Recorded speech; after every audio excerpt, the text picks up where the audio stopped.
va parler des ondes gravitationnelles. La raison pour laquelle on va parler des ondes gravitationnelles de façon un petit peu exceptionnelle, j'en ai déjà parlé dans un Amphi pour tous l'année dernière, sauf que l'année dernière, eh ben, on ne les avait pas encore vues. Alors là, maintenant, on les a vues, et c'est l'occasion de vous montrer pourquoi ce qu'on a vu, et vous allez voir, pour nous, c'est assez extraordinaire. Alors on va faire tout petit peu d'histoire. Voici le papier, ou du moins la première page du papier d'Einstein qui prévoit l'existence d'ondes gravitationnelles dans sa théorie de la relativité. Et ça c'est à gauche, et à droite, le papier qu'on a sorti le 11 février, qui 100 ans après, pas tout à fait jour pour jour, mais pas loin, à quelques mois après, 100 ans après, montre l'existence de ces ondes gravitationnelles, alors de façon directe. En science, c'est jamais direct, parce que finalement, c'est notre cerveau qui va traiter les choses, mais disons de façon un petit peu plus directe que ce qui a été montré jusqu'à présent. Alors, tout ça, c'est une histoire de vocabulaire. C'est-à-dire, un communiqué qu'on aurait pu passer, c'est le suivant. Nous avons enregistré dans les détecteurs interférométriques LIGO un événement appelé GW150914. Alors pour s'en débarrasser, GW150914, c'est Gravitational Wave 150914 le 14 septembre 2015. Voilà. C'est simplement dans le format anglo-saxon la date de cet événement. Évidemment, on espère en voir d'autres. Que nous avons identifié comme le passage d'une onde gravitationnelle produite par la coalescence de deux trous noirs de 29 et 36 fois la masse du Soleil située à une distance de 1,3 milliard d'années-lumière.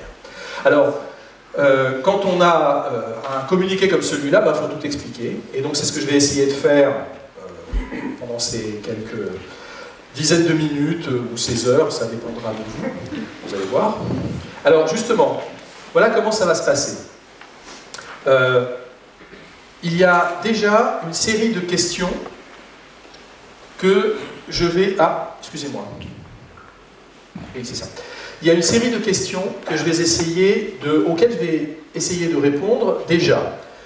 Après, une fois que j'aurai répondu à ces 6 questions, eh bien, il y en aura d'autres. J'en ai préparé une dizaine d'autres. Comme ça, même les gens qui seront un petit peu timides pourront simplement lever la main et dire la numéro 28. Non, il n'y en a pas 28. La numéro 8 ou la numéro 10. Pour essayer de faire en sorte que les gens... Ce sont les questions que les gens nous posent la plupart du temps. Alors voilà. Donc, la première question, la question de base, pour faire suite à ce que Giovanni a dit, ce sont de grandes collaborations internationales dans lesquelles nous travaillons. Donc, la première des questions, c'est qui a trouvé ces ondes gravitationnelles? Alors, il y a 2 collaborations qui sont dans le coup, si j'ose dire. Les collaborations LIGO Scientific Collaboration, c'est-à-dire nos collègues américains de LIGO. En jaune, les petits points jaunes vous indiquent les différents détecteurs, les différents interféromètres qui ont participé, ou du moins qui sont dans la collaboration LIGO. Donc la LSC. Il y a 2 interféromètres aux États-Unis, LIGO Hanford, LIGO Livingston, et GEO600, c'est un plus petit interféromètre, mais je vais définir ce que ça veut dire plus petit. Vous allez voir que c'est pas si petit que ça. Virgo en vert, c'est notre interféromètre qui n'était pas en fonctionnement, qui est en cours de mise à jour, qui n'était pas en fonctionnement donc pendant l'événement. Donc, en tout état de cause, c'est un ensemble qui forme la LIGO-Virgo Collaboration depuis 2007, et c'est un réseau d'observatoires interférométriques qu'on va appeler Advanced LIGO et Advanced Virgo, puis GEO.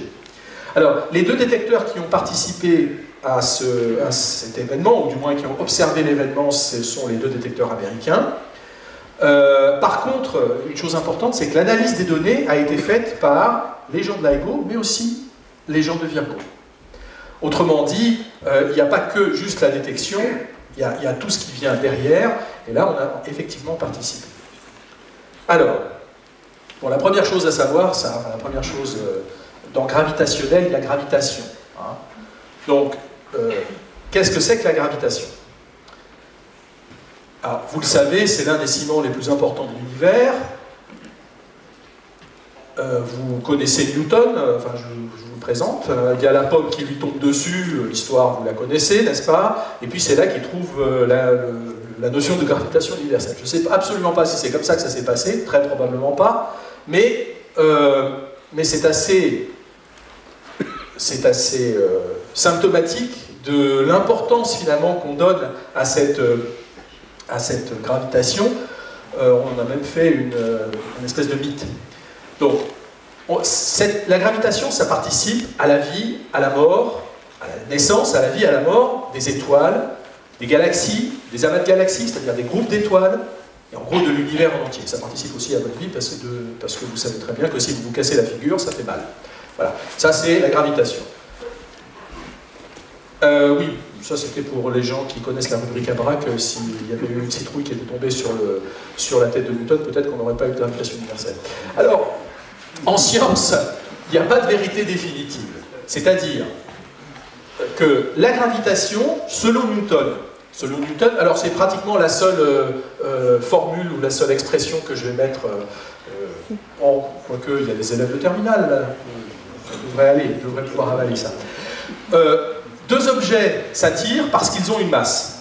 Alors l'expression qui est là vous dit que la force qui s'exerce entre deux objets dépend de la masse, c'est-à-dire qu'elle est proportionnelle à la masse. Si vous mettez des objets qui sont 2 fois plus lourds, un des objets qui est 2 fois plus lourd, la force va être 2 fois plus importante. Si vous les éloignez d'un facteur 2, la force qui va s'exercer va être 4 fois plus petite, parce que c'est proportionnel à l'inverse du carré de la distance qui les sépare. J'arrête là ma mathématique. Alors, mais il y a certaines expériences, en particulier l'observation de l'avancée du péril et du mercure au début du XXe siècle, et d'autres, dont je vais parler tout à l'heure, qui montrent que ça n'est pas suffisant.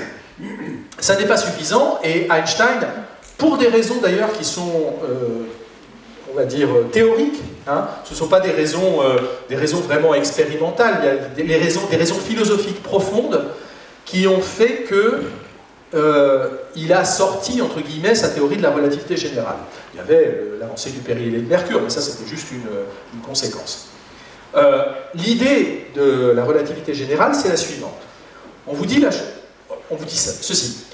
Lorsque vous mettez une masse quelque part dans l'univers, l'espace, alors pour l'instant je ne parlerai pas d'espace-temps, mais d'espace, l'espace se courbe. Alors déjà, ça, imaginer un espace à 3 dimensions qui se courbe, ça risque d'être un tout petit peu compliqué. Mais enfin, admettons même, imaginez simplement une espèce d'éponge, et puis vous imaginez que ça peut se tordre dans tous les sens, sauf qu'il n'y a pas de trou. C'est un petit peu compliqué à imaginer, mais enfin bon, admettons. Donc, quand vous mettez une masse quelque part, la masse va courber et déformer l'espace-temps. Alors par contre, imaginez maintenant que vous mettiez une autre masse beaucoup plus petite qui a une certaine vitesse et que vous la mettiez dans cet espace courbe, ben, c'est un petit peu comme sur la Terre. Lorsque vous êtes sur la Terre et que vous avancez tout droit, vous savez très bien qu'au bout de 40 000 km, vous allez vous retrouver au point de départ. Tout simplement parce que vous êtes sur une sphère. Bien, là, c'est un petit peu pareil. Un objet qui a une certaine vitesse et qui se trouve dans cet espace qui est courbé, va suivre une certaine trajectoire. Mais pour lui, il ira tout droit. De la même manière que vous, si vous allez tout droit sur la Terre, ben, vous suivez la courbure de la Terre. On appelle les courbes en question, on appelle ça des géodésiques. Alors, c'est un petit peu la même chose, c'est pour ça qu'il y a cette image de luge d'été. C'est un petit peu la même chose que lorsque vous avez, enfin peut-être vous êtes allé dans certains endroits où il y a ce genre de choses-là, de luge d'été, il y en a une au Seine-Noz à côté d'Annecy. Je sais pas, à Chambéry, vous pouvez bien en avoir aussi, exister. Donc, lorsque vous êtes dans votre chariot, en fait, le manche, il sert absolument à rien. Vous êtes entraîné complètement par la piste. C'est un petit peu comme le bobsleigh ou le skeleton, si, pour ceux qui ont tenté d'être à 70 km/h à 10 cm du sol. Voilà. Alors bon, ça c'est juste une petite vidéo qui montre une illustration de ce que je viens de dire. Donc c'est la Lune qui tourne autour de la Terre. Les trajectoires sont... voilà. Là, on va voir la Terre autour du Soleil, mais bien entendu, ça n'est qu'une image. C'est l'image la moins mauvaise qu'on puisse vous donner. Hein, c'est l'analogie la moins mauvaise qu'on puisse donner. L'espace-temps, ça n'est pas un coussin à 2 dimensions, clairement. Alors justement, ça n'est pas un coussin à deux dimensions, et c'est quelque chose de relativement compliqué à se représenter, on l'a vu tout à l'heure. Donc, pour Newton, donc dans les théories qui sont avant la relativité générale, pour Newton, l'espace, c'est quelque chose qui est plat. Plat, ça veut simplement dire que lorsque vous prenez 2 droites, eh ben, elles ne se coupent jamais. Imaginez 2 droites sur la Terre, eh ben, elles vont finir par se couper au pôle. Par exemple. Pas forcément d'ailleurs, elles peuvent se couper où on veut. Ça dépend de la direction qu'on prend. Les 2 droites parallèles vont se couper au pôle. Alors, l'espace-temps, dans l'espace newtonien, l'espace-temps est plat. En relativité générale, ça ne se passe pas du tout comme ça. L'espace est courbe, bon ça on avait vu, et le temps est défini de façon locale, c'est-à-dire que ma montre et la vôtre, même si on les synchronise à un certain moment et qu'elles sont parfaites, eh bien, si vous allez vous balader dans l'espace et que vous revenez, si vous allez dans une mine et que vous revenez, au bout d'un certain temps, et qu'on se rencontre de nouveau, nos montres n'auront pas la même heure. C'est pire que ça. Nos cœurs n'auront pas battu, à condition qu'ils battent exactement au même rythme au départ, nos cœurs n'auront pas battu au même rythme. Autrement dit, on n'aura pas vieilli de la même manière. Alors, ça c'est un petit peu compliqué à se représenter, mais enfin, admettons ça encore. Donc on ne parle plus à ce moment-là d'espace et de temps, puisque chez Newton, le temps c'est quelque chose qui est complètement uniforme. C'est une valeur pour l'ensemble des points de l'espace, une valeur qui évolue, mais une valeur qui est la même pour l'ensemble des points de l'espace. Si par contre vous mettez une valeur particulière pour chacun des points, eh bien vous avez un temps, un espace-temps, donc un espace à 4 dimensions qu'on appelle un espace-temps. Bon. Alors, en plus, cet espace-temps, il est courbe. Et, encore autre chose, on ne peut pas en sortir. C'est-à-dire que, évidemment, quand je suis sur Terre et que je vais vers l'espace, je peux, dans une capsule spatiale, voir la Terre et voir qu'elle est courbe. Comment est-ce que vous voulez faire ça quand vous êtes dans notre espace-temps? Vous ne pouvez pas en sortir, en tout cas pas encore. On n'a pas trouvé de dimension supplémentaire. On n'a pas montré qu'elles existaient, et encore moins y aller vraiment. C'est encore autre chose. Donc, on ne peut pas en sortir. Pour voir la courbure, on dit que cet espace est intrinsèquement courbe. C'est un mathématicien allemand qui a développé la théorie de ces espaces courbes qui s'appelle Bernhard Riemann. Alors, donc, je vous ai déjà dit, aller tout droit, ça veut dire suivre les géodésiques. Il faut juste noter, pour encore se déstabiliser complètement, que le temps se courbe. Donc, le temps est quelque chose qui est, comme les coordonnées d'espace, quelque chose qu'on peut tordre, entre guillemets. Alors, en première approximation, c'est ça qui est fabuleux, c'est qu'en première approximation, on retrouve très exactement les résultats, c'est-à-dire les trajectoires de la mécanique newtonienne. Quand vous prenez les équations de la relativité générale, je les ai écrites, mais c'est juste pour le fun, quand vous prenez ces équations et que vous les simplifiez, c'est-à-dire que vous enlevez les petites fioritures, ce qui n'est déjà pas un travail simple, mais enfin on y arrive sans trop de problèmes.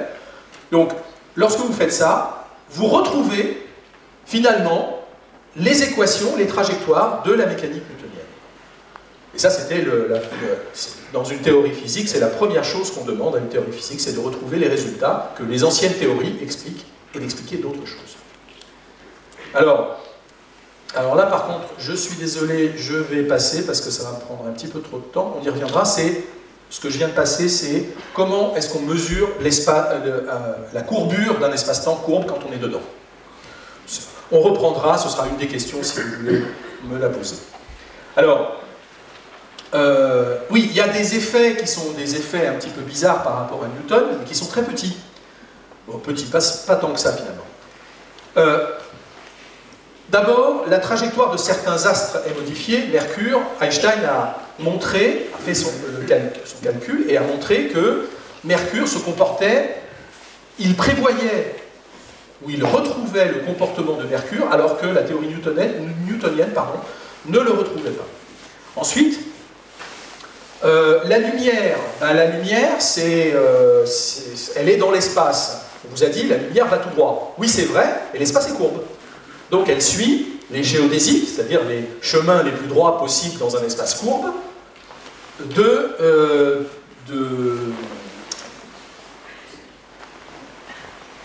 suit les chemins les plus droits. Voilà. Donc ce qui veut dire que si vous mettez une masse qui courbe l'espace-temps et que vous regardez une étoile, eh bien cette étoile ne va pas forcément vous apparaître à l'endroit où elle est en réalité, mais dans un espace courbe, en réalité, ça ne veut plus dire grand-chose de ce point de vue-là. On n'a plus que des apparences, quoi. Donc, par exemple, si vous regardez une étoile et que vous êtes à côté, que vous regardez une étoile qui est juste à côté du Soleil, eh bien, peut-être que cette étoile se trouve derrière le Soleil, mais que vous la voyez à côté, à cause du petit dessin est là pour illustrer cet effet-là. Alors, c'est exactement ce qu'a mesuré Eddington en 1919, et il a trouvé des résultats qui étaient en accord avec les prédictions de la relativité générale. Ça, c'était le plus gros, peut-être la chose qui a vraiment convaincu les gens que la relativité générale était effectivement une théorie qui tenait, non seulement qui tenait debout, mais qui expliquait énormément de choses. Alors voilà, maintenant, aujourd'hui, un exemple d'aujourd'hui, un exemple, eh bien, c'est ce qu'on appelle les effets de lentille gravitationnelle. C'est-à-dire qu'au premier plan, ce que vous voyez, les points jaunes que vous voyez, ce sont des galaxies. C'est ce qu'on appelle un amas de galaxies. Et le trait bleu, c'est l'image déformée d'une galaxie qui se trouve en arrière-plan. Si l'amas de galaxies n'était pas là, il est très probable que la galaxie en question qui est déformée, on ne la verrait même pas. Tout simplement parce qu'elle serait trop peu lumineuse pour nos télescopes. Alors c'est juste un exemple. Alors, qu'est-ce que c'est qu'une onde gravitationnelle? Maintenant, on va rentrer dans le vif du sujet. Si j'ai pas résisté. Définition Wikipédia de ce que c'est qu'une onde. Propagation d'une perturbation produisant sur son passage une variation réversible des propriétés physiques locales du milieu. Bien. Ce que ça veut dire tout simplement, c'est que vous prenez une propriété du milieu, je ne sais pas moi, par exemple la pression, vous la faites varier de façon périodique, de façon à ce qu'elle puisse revenir à son état antérieur, et vous obtenez ce qu'on appelle une onde sonore. Faites la même chose avec une onde électromagnétique. Une onde électromagnétique, comme son nom l'indique, c'est une onde d'un champ électrique et d'un champ magnétique. Vous obtenez une onde électromagnétique. Une onde, finalement, ça peut être une onde thermique, pourquoi pas? Ça pourrait très bien être une variation de chaleur qui se propage. On peut imaginer des choses comme ça. Donc, une onde, finalement, c'est, vous prenez n'importe quelle propriété d'un milieu, vous la modifiez de façon périodique, et vous obtenez une onde qui se propage dans ce milieu. Alors, en gravitation, qu'est-ce que ça donne? On est dans un espace-temps courbe que l'on peut courber. Donc, si vous, entre guillemets, tapotez l'espace-temps, alors tapoter l'espace-temps, voilà, j'ai fait. J'ai levé le bras, j'ai tapoté l'espace-temps. Je vous expliquerai pourquoi ça marche. Donc si vous tapotez l'espace-temps, vous produisez des ondes, c'est-à-dire un petit peu comme des ronds dans l'eau, des ondes de déformation de l'espace-temps, des vibrations qui... Alors, qu'est-ce que c'est que tapoter l'espace-temps? Ça veut dire modifier finalement les longueurs de l'espace. Donc, dans votre espace-temps, vous allez avoir une variation des longueurs qui va être périodique. Donc, une onde gravitationnelle, c'est quelque chose qui modifie les distances de façon périodique. Alors, vous avez en bas, par exemple, un exemple de ce qu'on peut faire. Excusez-moi. Oui, imaginons donc, par exemple, un ensemble de masses qu'on a mis sur un cercle. On a éloigné toutes les galaxies, on a éloigné tous les bonshommes, on a éloigné toutes les planètes, il n'y a plus que l'espace. D'accord? Et puis, on regarde une onde gravitationnelle qui traverse ce cercle de matière. Alors, les points massifs n'interagissent pas entre eux, c'est des points très très légers. Voilà ce qui se passe. Voilà ce que devrait donner une onde gravitationnelle qui traverse l'écran et qui vient vers nous. D'accord? Elle devrait déformer ce cercle de cette manière-là. Alors, c'est très, vous en mettez 23 comme ça, exagéré. Hein, Voilà une autre c'est une illustration simplement si on en mettait plusieurs et que... Alors la ligne blanche représente ça, c'est pour guider l'œil, hein, ça n'est pas ce qui va se passer réellement. Voilà. Donc, la question c'est comment on les produit. Quand Einstein a calculé, il a fait le calcul de l'amplitude que devaient avoir ces ondes. Alors, il a fait le calcul de l'amplitude relative. Qu'est-ce que c'est que l'amplitude relative? C'est simplement un pourcentage. Voilà. Simplement un pourcentage de combien de pourcents la distance entre deux masses va varier quand il y a une onde gravitationnelle qui passe. Eh bien, quand il a fait le calcul, si je lève un bras et que je regarde l'onde gravitationnelle qui est produite par le fait de lever un bras à une distance raisonnable, il a trouvé 10 puissance moins 49%, moins 48%. Ne cherchez même pas à mesurer ça. C'est une des choses qui lui a fait dire que c'était complètement impossible. Alors on va se tourner vers des objets qui sont beaucoup plus massifs. Plus la masse est grande, plus l'onde gravitationnelle qu'on va générer est importante en amplitude. Donc, l'idée, pour fabriquer une onde gravitationnelle, la recette, c'est de prendre quelque chose qui tourne sur lui-même, d'une manière ou d'une autre, mais il ne faut pas que l'objet tourne autour d'un de ces axes de symétrie cylindrique. Qu'est-ce que j'entends par là? Regardez les photos. Imaginez que vous preniez un œuf, quelque chose qui soit suffisamment allongé. Hein. Vous pouvez même imaginer quelque chose de beaucoup plus allongé, un crayon par exemple. Vous prenez ce crayon, ou cet œuf, vous le mettez dans l'eau, mais tel qu'il est mis dans la première image, dans l'image de gauche. Vous voyez bien que si vous le faites tourner à la surface de l'eau, il ne va pas se produire grand-chose. La seule chose qui va se produire, c'est éventuellement que vous allez faire un tourbillon. Et encore, si les physiciens aiment bien enlever les problèmes, donc si vous ne mettez pas de frottement, il se passera rigoureusement rien. Pourtant, le truc va tourner. Maintenant, si vous le couchez sur le côté, là aussi, vous pouvez imaginer qu'il est beaucoup plus allongé. Vous le faites tourner, vous voyez que, de façon un peu intuitive, l'objet en question va produire des vagues sur l'eau, des ondes. Alors, quels sont les types d'objets? Donc, lever un bras devrait générer des ondes gravitationnelles, évidemment, mais on vient de voir que ça n'était pas vraiment acceptable, on va dire ça. Donc, quels sont les objets et les objets astrophysiques les événements astrophysiques qui peuvent produire des ondes gravitationnelles? Ce sont ce qu'on appelle des supernovae, c'est-à-dire des explosions d'étoiles. En réalité, il s'agit d'implosions suivies d'explosions. Donc, on va parler d'explosions d'étoiles, supernovae. Ce sont des étoiles à neutrons en rotation. Et une étoile à neutrons, c'est un objet monstrueux.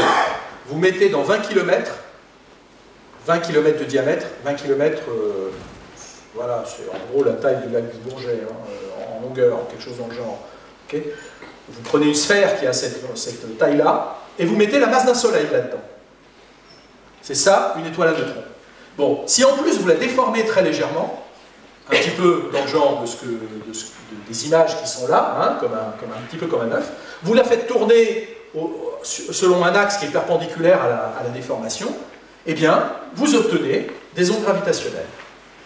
Alors, la déformation, en l'occurrence, les déformations qu'on espère détecter, c'est 10-6, c'est-à-dire que vous allez avoir un objet qui, vraiment, il vous paraîtra complètement sphérique. Pourtant, il aura 1/1000e de décalage, ou d'écart, entre son plus grand axe et son plus petit axe. Bon. Et puis, il y a un autre type d'objet qui est beaucoup plus simple, finalement, imaginez, je prends deux objets, séparés d'une certaine distance, et puis je les fais tourner l'un autour de l'autre. Ça, c'est facile d'imaginer. Imaginez ça sur la surface d'un lac. On voit assez bien qu'on peut créer des ondes de cette manière-là, des ondes gravitationnelles. Alors, les deux objets doivent être compacts, parce qu'il faut qu'ils tournent suffisamment vite et qu'ils soient suffisamment proches pour produire des ondes gravitationnelles qui aient du sens. Donc, a priori, les objets auxquels on a pensé, ce sont des étoiles à neutrons et des trous noirs. Juste pour vous donner une idée, la quantité d'ondes gravitationnelles émises, la puissance en ondes gravitationnelles émises par Jupiter qui tourne autour du Soleil, enfin Jupiter et le Soleil qui tournent l'un autour de l'autre, ça donne des ondes gravitationnelles. La puissance émise, c'est 5 kW, 5 machines à laver. Essayez même pas de détecter ça à la distance où on est, c'est pas la peine. Alors, donc voilà. Voici juste un exemple de ce que ça pourrait donner, et on voit une petite déformation de l'espace-temps dans la même idée que le petit film que je vous ai montré tout à l'heure. Alors, alors maintenant, c'est un... Vous arrivez à voir? Parce que ouais, on va essayer. Ouais. Alors, ici, je voudrais juste vous montrer comment est-ce qu'on fait pour détecter ces ondes gravitationnelles. Donc on a besoin, enfin on utilise ce qu'on appelle un détecteur interférométrique. Alors qu'est-ce que c'est qu'un interféromètre? C'est un instrument qui va s'arranger pour prendre deux ondes, alors en l'occurrence ce sont des ondes lumineuses, et qui va s'arranger pour les superposer. Deux ondes qui se superposent, deux vagues par exemple qui se superposent, on voit bien qu'il y a certains endroits où les vagues vont se compenser tout simplement, où ça ne va pas bouger. Ben là c'est la même chose. Quand vous superposez deux ondes, il peut très bien arriver que les ondes, quand il y a une d'entre elles qui a une crête et que l'autre d'entre elles a un creux, que les deux, si vous les superposez, ben vous ne voyez rien. Donc c'est un petit peu l'idée. Je vais essayer. Voilà. Donc là, alors, première chose, ce qu'on fait, c'est qu'on a ce qu'on appelle une lame séparatrice. C'est le miroir que vous voyez ici. Alors c'est un miroir qui est un petit peu particulier, c'est un miroir qui est semi-transparent. C'est-à-dire que il renvoie la moitié de la lumière et il laisse passer la moitié de la lumière. Alors, ça veut dire que on va avoir la moitié du faisceau lumineux qui va aller jusqu'au miroir debout, et de l'autre côté, on appelle ça des bras, sur l'autre bras, vous allez avoir la moitié de la lumière qui va aller jusqu'au miroir. Et les lumières vont revenir. Alors, une fois qu'elles reviennent, voilà, une fois qu'elles reviennent, elles se superposent, il y a une grosse partie de la lumière qui repart vers le laser, et une petite partie, pas forcément petite d'ailleurs, qui repart vers de l'autre côté, sur le côté qui est ici vers le carré. Alors, voilà. Donc, si vous changez la distance entre les deux miroirs, vous avez cet effet, alors que qu'on va essayer de montrer. Excusez-moi. Allez, j'ai toujours un petit souci avec.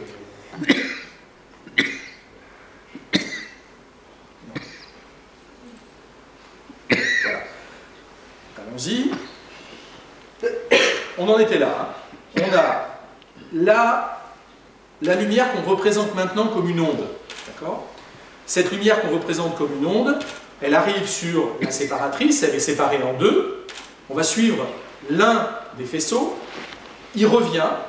Alors normalement, ça se superpose évidemment, mais bon, comme la propagation se fait dans une autre direction, ça ne pose pas de problème.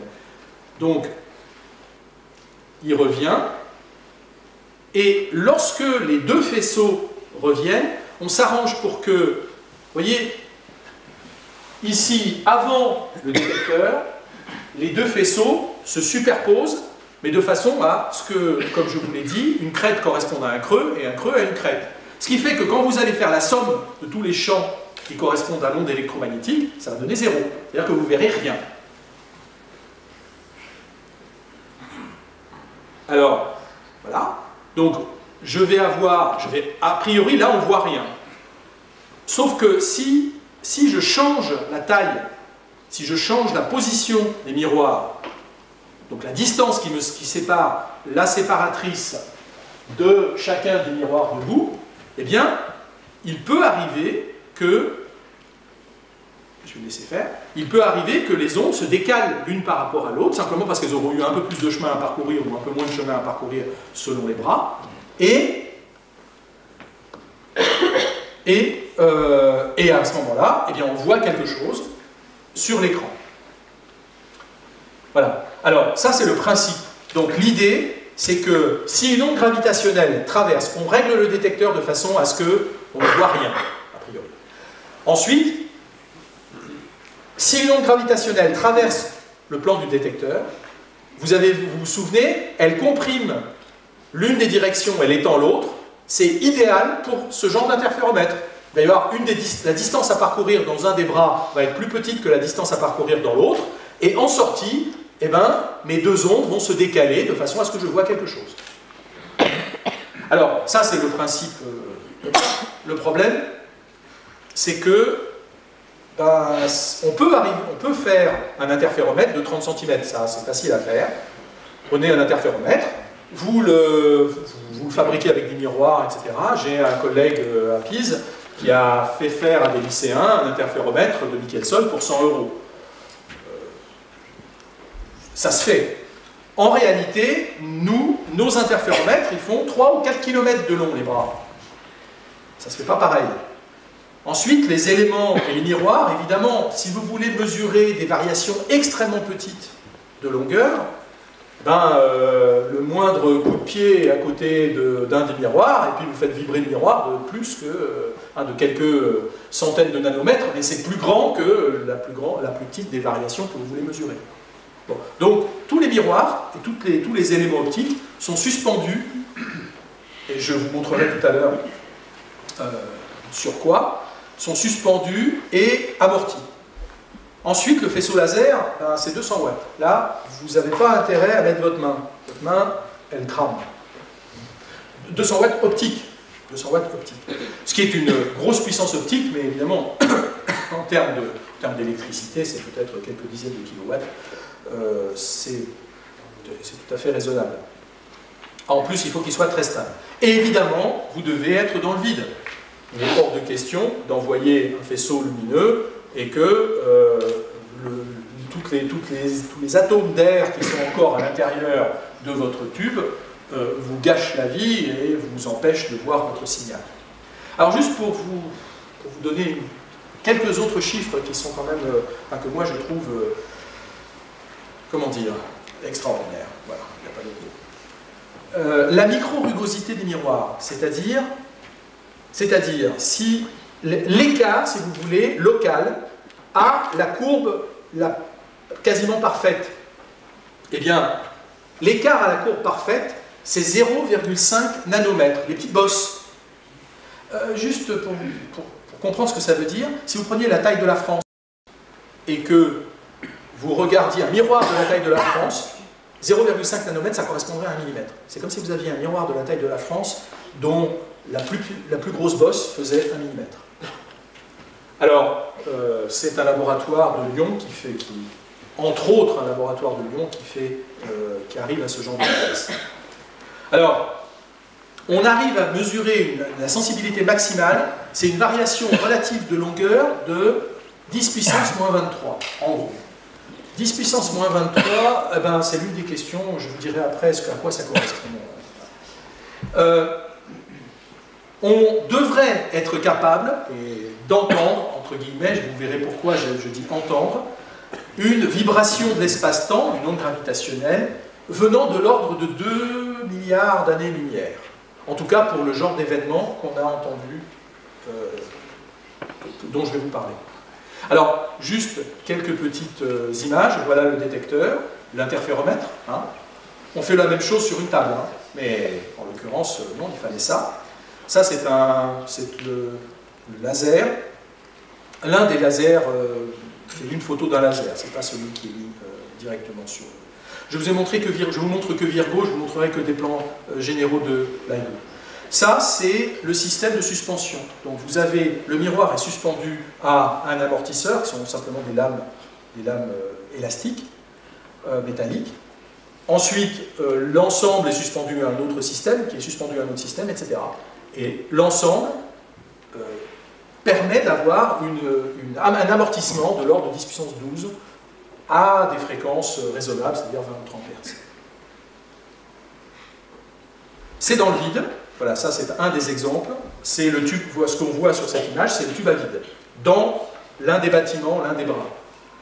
Le tube à vide, c'est 1,20 m de diamètre sur 3 km de long. C'est, à part les gens de LIGO, la plus grande chambre à vide du monde. Évidemment, les Américains, il faut qu'ils fassent un 25% plus que nous. Alors, voilà. Bon, finalement, cet événement, qu'est-ce qu'on a vu? Qu'est-ce que nous, on a vu? On a vu ça. Eh bien, ça, je peux vous dire, c'est un coup au cœur. Quand vous le voyez et que ça fait 20 ans que vous bossez pour ça, 20, 25, pour l'ensemble des gens de la collaboration, c'est vraiment un coup au cœur. En fait, c'est pas tout à fait comme ça qu'on l'a vu au début. Ça, c'est un petit peu arrangé. Hein. C'est des choses qui sont un petit peu arrangées. Mais alors, ce qui est extraordinaire, c'est la chose suivante. C'est un signal. Le signal du haut, c'est celui qui a été vu sur l'interféromètre de Hanford. De Hanford, ça se situe au nord-ouest des États-Unis, dans l'État de Washington. Le signal du bas, il a été vu à Livingston, qui est en Louisiane, au sud-est des États-Unis. Ce que vous voyez, le trait jaune qui est superposé et le trait bleu qui sont superposés, c'est la prédiction de la théorie, ce qu'on devrait obtenir. C'est ce qui colle le mieux, donc c'est la prédiction théorique qui colle le mieux au signal. Et lorsque vous... Alors, celui de Hanford est arrivé 6,9 millisecondes après le signal de Livingston. Lorsque vous les décalez, vous avancez celui de Hanford de 6,9 millisecondes et vous superposez les deux, vous obtenez ça. Alors, ce qui est extraordinaire, ce qui vraiment met un coup au cœur quand on regarde ça, c'est pas tellement l'amplitude, évidemment l'amplitude, il y a du bruit, c'est normal, mais regardez le passage par zéro. D'abord, les deux se superposent quasi parfaitement, et ensuite, ce qu'on appelle la phase, c'est-à-dire le moment où il passe, en gros, le moment où il passe par zéro, là, c'est magnifique, déjà. Extraordinaire. Alors, nous, ce qu'on a vu, c'est pas exactement ça, et d'ailleurs, voilà, alors, là, par contre, je ne sais pas si vous allez l'entendre. Vous arrivez à entendre Bon. Alors là, je vous demande le silence. Vous avez entendu le bruit? Bon. Eh bien, le bruit, c'est dans chacun des deux, là, c'est ce qu'on entendrait à l'oreille, parce qu'on n'a pas résisté, évidemment, on l'a mis sur, comme ce sont des signaux qui sont à des fréquences correspondant à des fréquences audibles, on n'a pas résisté à les mettre sur un haut-parleur et de voir ce que ça donnait. Eh bien, voilà ce que ça donne. Ce que vous voyez, les deux petites virgules que vous voyez, c'est une représentation en fonction du temps, de l'amplitude en fonction de la fréquence. Voilà. Donc c'est une autre façon de voir le signal. En fait, nous, ce qu'on a vu, c'est plutôt ces deux virgules. Et alors, le bruit en question, en anglais, ça s'appelle un chirp. Et un chirp, c'est un gazouillis. Alors non, je ne vais pas parler de gazouillis, je préfère parler de chirp, même si gazouillis, c'est joli. Je ne sais pas comment gazouillis, quand il n'y en a qu'un seul, je ne sais pas comment on dit. Alors voilà, donc on a vu ça. Et je vous disais, c'est un coup au cœur, et d'ailleurs à tel point qu'on se demande, quand on le voit, franchement, on se dit, mais qu'est-ce qu'ils ont été faire encore? Ils nous ont mis une simulation, et puis ils nous l'ont injecté. Et puis on demande, et ils nous disent, ah non, non, on n'a rien injecté du tout. Puis là, on commence à réfléchir. Je peux vous dire que les vérifications, les gens sont devenus paranoïaques, se sont dit, non, ça c'est pas possible, il faut qu'on voit en détail ce qui s'est passé. Et ben non, la nature nous a fait un magnifique cadeau. Et lorsque on fait la simulation, lorsqu'on fait une simulation de ce qui s'est passé à 1,3 milliard d'années-lumière, eh bien, voilà une simulation de ce qui a pu se passer à 1,3 milliard d'années-lumière. Ce sont deux trous noirs qui tournent l'un autour de l'autre, qui se rapprochent l'un de l'autre, parce qu'ils perdent de l'énergie sous forme d'ondes gravitationnelles. Ils tournent l'un autour de l'autre, ils émettent des ondes gravitationnelles, donc les ondes gravitationnelles emportent de l'énergie au loin, et donc les deux objets se rapprochent, tournent de plus en plus vite, émettent de plus en plus d'ondes gravitationnelles, etc. Ils finissent par se mélanger l'un à l'autre. Eh bien, ça, voilà, on a reproduit, enfin, ça colle parfaitement avec un calcul de relativité générale que je peux vous montrer tout à l'heure.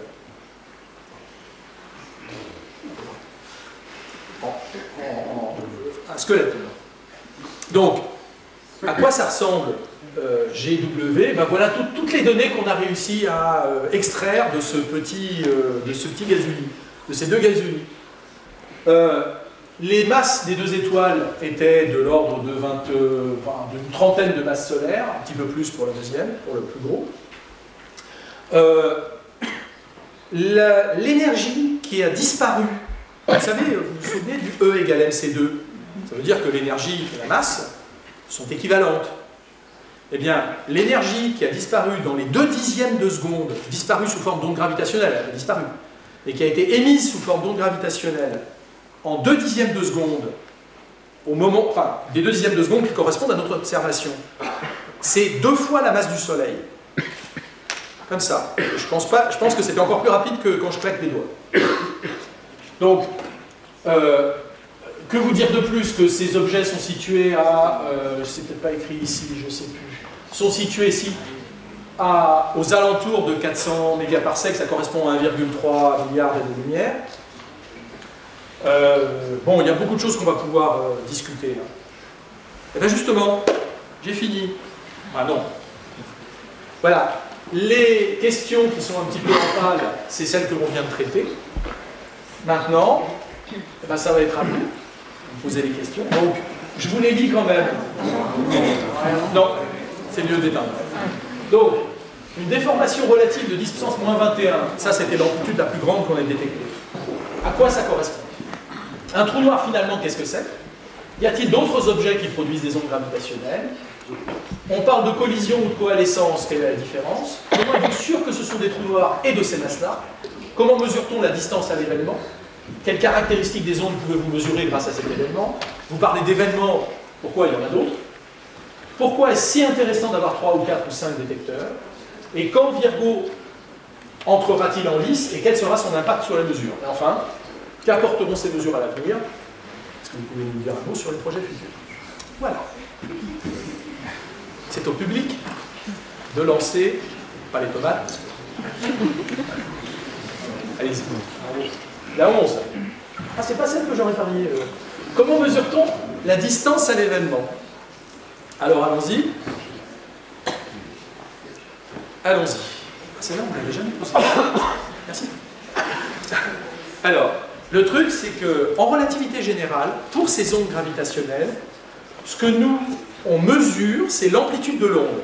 C'est-à-dire, ça n'est pas une énergie, c'est vraiment l'amplitude de l'onde. Alors, l'amplitude, elle diminue comme l'inverse de la distance. C'est-à-dire que si vous avez un objet qui est à une distance d, pardon, un détecteur qui est à une distance d, et il va observer une certaine amplitude, si vous vous mettez à 2 fois la distance, l'amplitude va être 2 fois plus petite.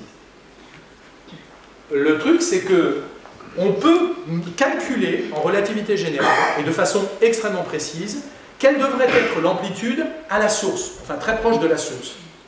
Donc ensuite, c'est assez facile, en disant l'amplitude sur le détecteur, je la connais, c'est pas trivial, on y arrive. L'amplitude sur le détecteur, je la connais, je connais l'amplitude loin, donc vous voyez, c'est juste un règle de 3 en gros. Hein. On en déduit la distance, mais le truc, c'est qu'on est en espace courbe. On n'est pas dans un espace euclidien. Ce serait très simple si l'espace était euclidien, si l'espace était plat. Effectivement, on a une règle de 3 et c'est terminé. Ça ne marche pas comme ça. on est dans un espace où, vous voyez, c'est une image qui est faite par la collaboration Planck. Vous voyez, imaginez que chacun des points qui sont là, chacun des points, c'est une galaxie. Donc si vous avez un objet qui est situé de ce côté-là et qui émet un rayon lumineux, enfin qui émet quelque chose, une onde gravitationnelle, pourquoi pas, l'onde elle-même va subir des variations et va finir par être, sa trajectoire à suivre la courbure de l'espace-temps dans l'espace global. Donc, c'est la courbure qu'elle va rencontrer sur son chemin, mais évidemment, cette courbure, il ne faut pas oublier qu'on est à 1 milliard d'années-lumière, donc l'univers lui-même s'est étendu entre-temps. Entre le moment où l'onde a été émise et le moment où nous, on l'a détecté, l'univers, non seulement, c'est pas un univers statique, c'est un univers qui augmente de taille. Et donc, il faut tenir compte de ça, il faut tenir compte de l'histoire et de l'évolution de l'univers. Maintenant, si vous supposez un modèle standard d'évolution de l'univers, le modèle d'évolution de l'univers, il y en a plusieurs qui collent, disons, aux données. Donc, pour le moment, on prend un modèle standard d'évolution de l'univers, donc on peut en déduire la distance de l'événement à partir de ces mesures. On montre que c'est entre 0,75 et 1,85 milliards d'années-lumière, ce qui correspond à 1,3 plus ou moins 0,55, ça c'est une manière de le dire, c'est pour les lycéens ça. C'est une manière d'exprimer comme ça. Par contre, en kilomètres, ça fait 12 300 milliards de kilomètres. Mais encore une fois, bon, ça donne une idée. Voilà. J'ai répondu à la question ou il faut... Dans un espace euclidien, ça fait combien de kilomètres? Eh bien justement, 12 300 milliards de kilomètres, dans un espace euclidien. Oui. Oui. Vous avez parlé de la vitesse de propagation des ondes gravitationnelles. Jusqu'à présent, on connaît la vitesse de la lumière, 300 000 km/s. C'est vrai. Alors ça, c'est la question 12. Je ne vois pas dans les questions posées. En fait, elle était regroupée avec d'autres. Qu'est-ce qu'on peut mesurer comme caractéristique de ces ondes? Alors d'abord, il y a ce qu'on appelle la polarisation. On va dévier un tout petit peu, je reviendrai sur la célérité, ou si vous voulez, la vitesse de propagation. La polarisation, c'est quoi? C'est que si vous déformez l'espace-temps, vous voyez, vous avez deux manières, entre guillemets, de déformer. Vous pouvez le déformer comme ça, et puis vous prenez la même image, vous la tournez de 45 degrés, vous pouvez la déformer comme ça. Bon, voilà, il y a deux modes, on appelle ça des polarisations de l'onde, deux polarisations possibles. Il se trouve qu'avec deux détecteurs, on ne peut pas déterminer la polarisation de l'onde. Donc en fait, ça, c'est out. Ce qui veut dire qu'avec trois détecteurs, on peut. Et donc là, Virgo sera d'une aide précieuse pour déterminer la polarisation. La polarisation, ça a une grosse importance pour tester la relativité générale, parce qu'il y a certaines théories dans lesquelles la polarisation, c'est pas tout à fait ça. C'est aussi un moyen de connaître plus sur l'événement qui est arrivé, parce que, imaginez que votre objet soit, que vous le voyez de face, c'est-à-dire que vous voyez vos deux objets tourner l'un autour de l'autre, comme ça, de face. Eh bien, à ce moment-là, intuitivement, on se dit que l'onde qu'on va recevoir va avoir le même genre de polarisation. C'est-à-dire qu'en gros, elle va faire tourner, au lieu de faire ça, l'onde en question, elle va avoir ce qu'on appelle une polarisation circulaire. Polarisation circulaire, pas s'affoler, c'est une combinaison de ces deux-là. Si vous les combinez correctement, vous obtenez quelque chose qui tourne. Bon. Par contre, si vous prenez le même objet, vous le mettez sur la tranche, donc vous voyez tourner les objets comme ça, sur la tranche, là c'est assez naturel de penser qu'on va avoir l'une de ces deux polarisations. Donc, connaître la polarisation, ça vous donne l'orientation, en tout cas ça vous donne une indication sur l'orientation de l'objet qui a produit les ondes. Alors, ensuite, la direction. Bon, je vais d'abord parler de la célérité, puisque... Alors, il y a écrit niveau L1, je vais essayer de simplifier un petit peu. Il y a écrit niveau L1 parce que niveau L1 c'était pour des étudiants de première année, mais je pense que nos étudiants de terminale vont bien comprendre. Micro. Alors, vous allez voir. Donc, en relativité générale, la célérité des ondes gravitationnelles, c'est la célérité de la lumière. Pourquoi? Alors, la première chose, c'est qu'en relativité générale, la constante fondamentale, et en gros, il n'y en a qu'une, c'est la vitesse de la lumière. Donc, si vous prenez les équations de la relativité générale, eh ben, il n'y a pas 36 solutions, c'est soit C, soit 2C, soit C sur 2, enfin, ça ne peut pas être quelque chose qui est pas lié à la vitesse de la lumière. Il se trouve que, quand vous trouvez votre équation d'onde, eh bien, l'équation d'onde vous dit que la vitesse de propagation de ces ondes, c'est la vitesse de la lumière. Maintenant, on a cherché des déviations à ça.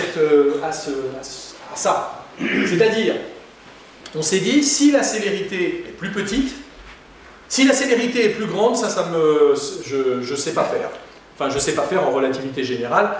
Justement, il n'y a rien qui peut se propager plus vite que la lumière. Donc, ou alors, vous remettez en cause la relativité générale. Pourquoi pas? En tout cas, on a cherché des variations de la vitesse de la lumière, de la manière suivante. Vous savez, lorsque vous avez un prisme, vous vous souvenez, quand vous avez un prisme, vous envoyez de la lumière sur un prisme, et vous pouvez avoir ce qu'on appelle de la dispersion.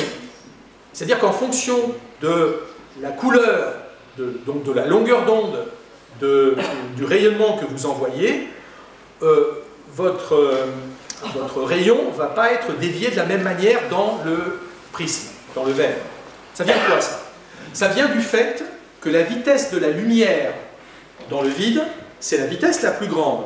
Mais dans les matériaux, la vitesse de la lumière est plus petite que la vitesse dans le vide.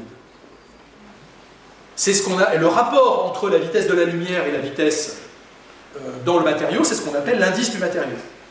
Hein? Alors, si vous avez donc de la lumière que vous envoyez dans du verre, par exemple, il se trouve que les angles, lorsque vous rentrez un faisceau dans un matériau avec un certain angle, l'angle de déviation dépend de la vitesse de la lumière dans le matériau. En fait, de la différence de vitesse entre l'extérieur et le matériau. Donc, il se passe exactement la même chose pour les ondes gravitationnelles. Il se passerait exactement la même chose pour les ondes gravitationnelles. C'est-à-dire qu'une onde gravitationnelle qui se propagerait dans un milieu, on parle de milieu dispersif.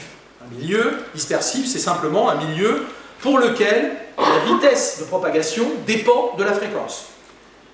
Donc, si vous avez des ondes qui sont à des fréquences élevées, eh bien, ces ondes vont se propager plus vite que des ondes avec une fréquence faible.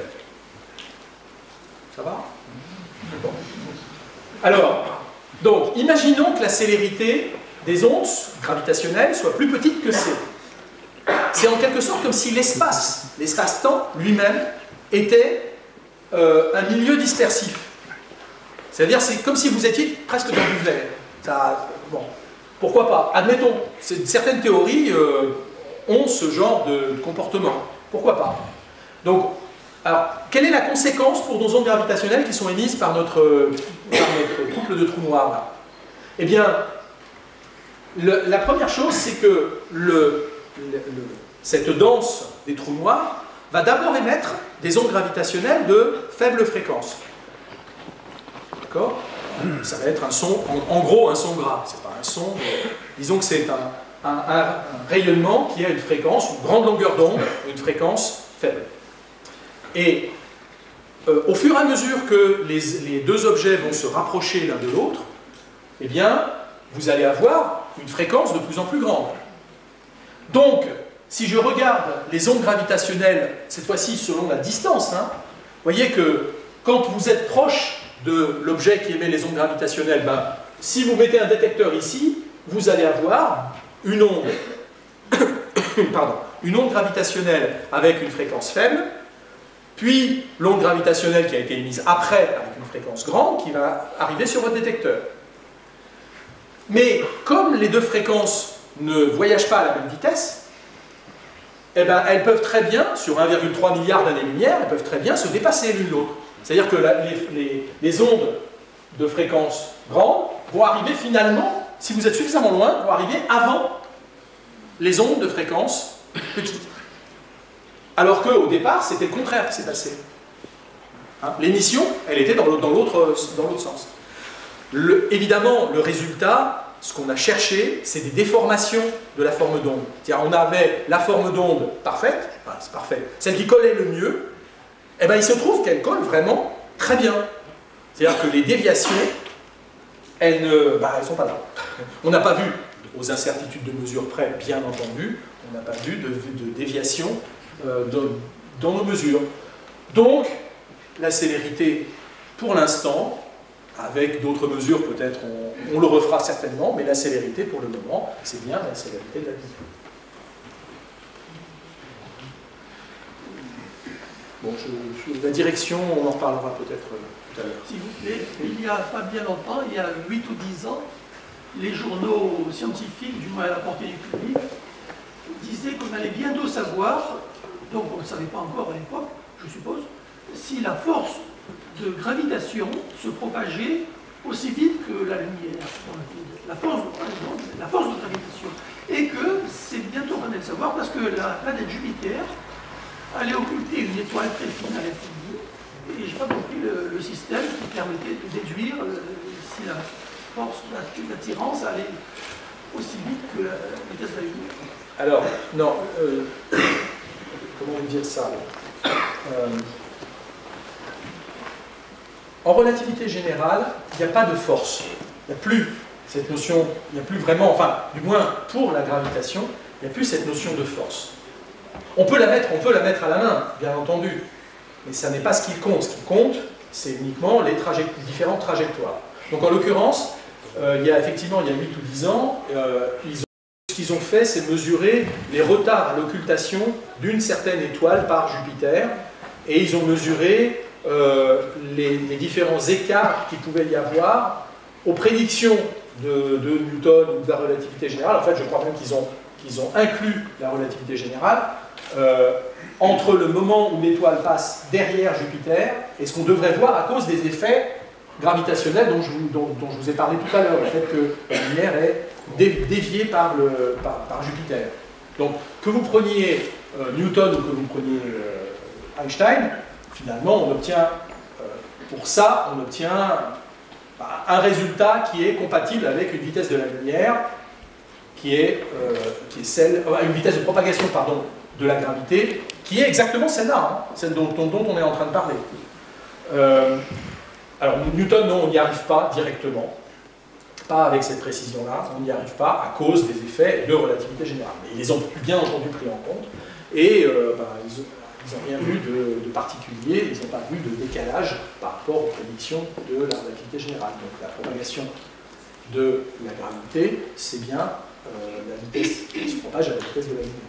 Et une autre question, vous semblez dire que l'événement a duré 2/10 de seconde, ça a fait clic comme ça, mais étant donné le nombre de galaxies et le nombre de trous noirs qu'il doit y avoir, ça devrait faire un véritable brouillard permanent d'ondes gravitationnelles. Deux questions en une dans votre... Donc, monsieur, on va poser 3 questions. Donc, 2 questions en une dans votre... Oui, j'ai parlé de... Alors, d'abord, l'événement en question n'a pas duré. L'événement, pour nous, entre le moment où nous, on a pu le détecter, c'est-à-dire entre le moment où la fréquence de rotation des 2 trous noirs l'un autour de l'autre était telle que nous, on pouvait les voir, et le moment où la coalescence s'est produite, où le mélange des 2 trous noirs, la fusion des 2 trous noirs s'est produite, il s'est passé 2/10 de seconde. Mais ça ne veut pas dire qu'avant, ils n'étaient pas en train de tourner l'un autour de l'autre. Ils étaient toujours en train de tourner l'un autour de l'autre, et ça fait peut-être des milliards d'années. En fait, il y a différents scénarios. On ne peut pas savoir, si vous voulez, en gros, pour le moment, on ne peut pas savoir comment ils ont été formés et depuis combien de temps, si ce n'est de donner des marges d'erreur extrêmement grandes. On ne peut pas vraiment dire depuis combien de temps ils sont en train de tourner l'un autour de l'autre. Quand on vous dit dans le communiqué de presse que c'est 3 masses solaires, en gros, depuis, qui tournent en étant très loin l'un de l'autre.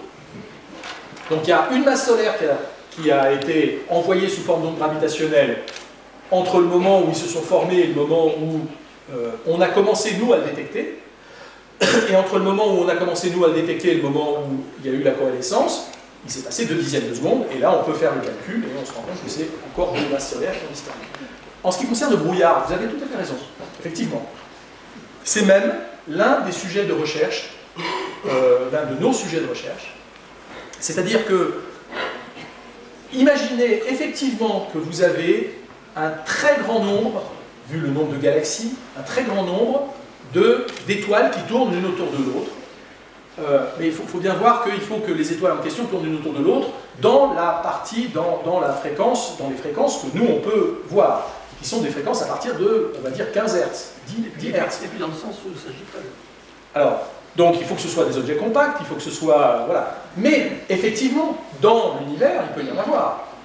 Et évidemment, individuellement, on ne va pas pouvoir les détecter, mais par contre, ça fait un espèce de bruit gravitationnel qui est très faible, mais que les gens essayent de voir, effectivement.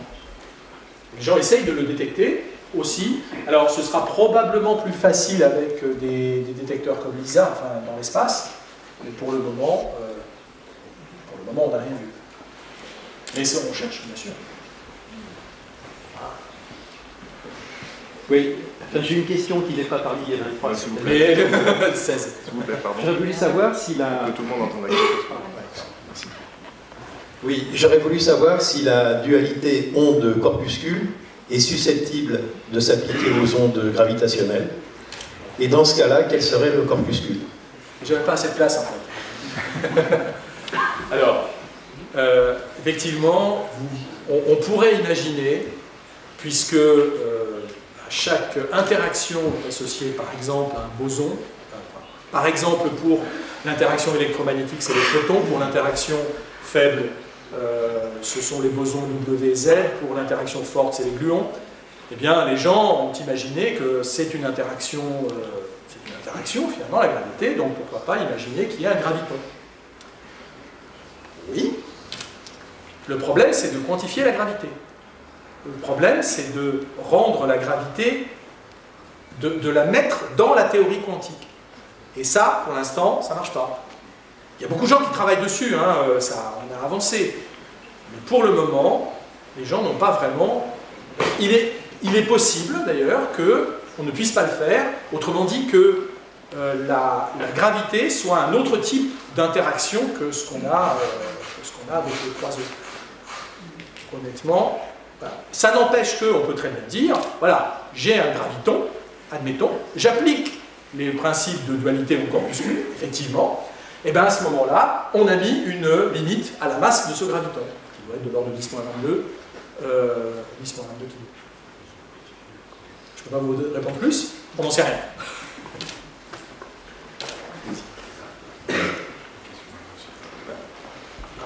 Ah, il y a monsieur le vice-président qui a... Est-ce que tu peux nous dire si vous avez déjà une estimation de combien d'événements de ce type vous pouvez détecter un par an, un tous les 10 ans Oui, ça c'est une question de physicien. Pas dans la liste. Si. Ah si. Pardon, excuse-moi. Si. Si, là, vous parlez d'événements, pourquoi il y en a d'autres? Alors, pardon, c'est dans la liste, mais je ne vous donnerai pas de réponse, parce que je n'ai pas le droit. Je ne vous donnerai pas de réponse sur est-ce qu'on en a vu d'autres. Il se trouve qu'on a détecté, ces événements sur en gros un mois d'observation, ce qui correspondait à 16 jours de temps de vie du détecteur. Parce qu'un détecteur, ça marche, puis ça s'arrête parce qu'il y a eu un petit tremblement de terre, et puis il y a eu l'électronique qui ne marchait plus comme il fallait, donc il a fallu... Ça a marché de façon étonnamment bonne, finalement. Donc, les prises de données observationnelles, ce qu'on appelle la prise de données observationnelle 1O1, elle court de septembre 2015 à début janvier 2016, et c'est à l'intérieur de cette prise de données observationnelle qu'a été découvert cet événement. La probabilité de voir un autre événement, c'est 85%. Donc ça veut dire qu'il y a 15% de probabilité qu'on ne voit rien. Ce ne sera pas une catastrophe. La traduction, c'est ce ne sera pas une catastrophe si on ne voit rien. Par contre, dans la prise de données observationnelle 2, qui devrait démarrer, août 2016, pour environ 6 mois, la sensibilité va être améliorée et le temps sera plus long. La probabilité de voir au moins 5 autres événements similaires à celui dont je vous ai parlé, c'est pratiquement 100%. Et dans O3, la probabilité de voir, c'est-à-dire, ce sera en 2017 et ce sera plus que 6 mois, avec une sensibilité encore améliorée, eh ben, ce sera au moins 35 événements, ce sera pratiquement 100% aussi. 35 événements identiques, bien entendu. On cherche d'autres événements, d'autres types d'événements, par exemple des coalescences d'étoiles à neutrons, ou bien les étoiles à neutrons qui tournent, qui sont déformées et qui tournent, ça aussi on les cherche, bien sûr. Et le bruit stochastique, ce dont on a parlé tout à l'heure avec monsieur, on les cherche également. Et maintenant, c'est tout ce à quoi je pensais. Voilà.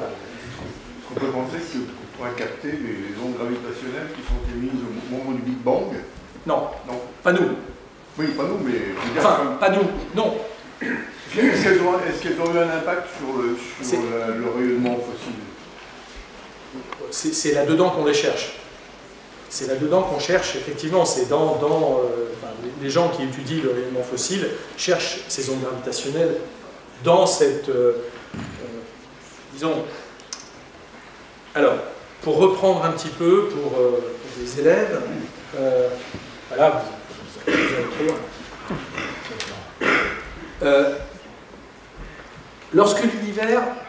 Lorsque l'univers est né, je fais un petit résumé, un résumé de la vie de l'univers en 2 minutes, ça va être efficace.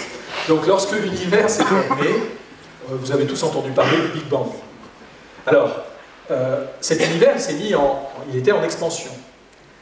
Évidemment, au tout départ, c'était une espèce de soupe à très haute température, mais très haute température, ça veut dire que les atomes n'existaient pas. Ce qui existait, c'était des protons, des électrons, éventuellement quelques neutrons, qui se baladaient les uns à côté des autres, avec des photons, avec une mer de photons, de neutrinos, etc.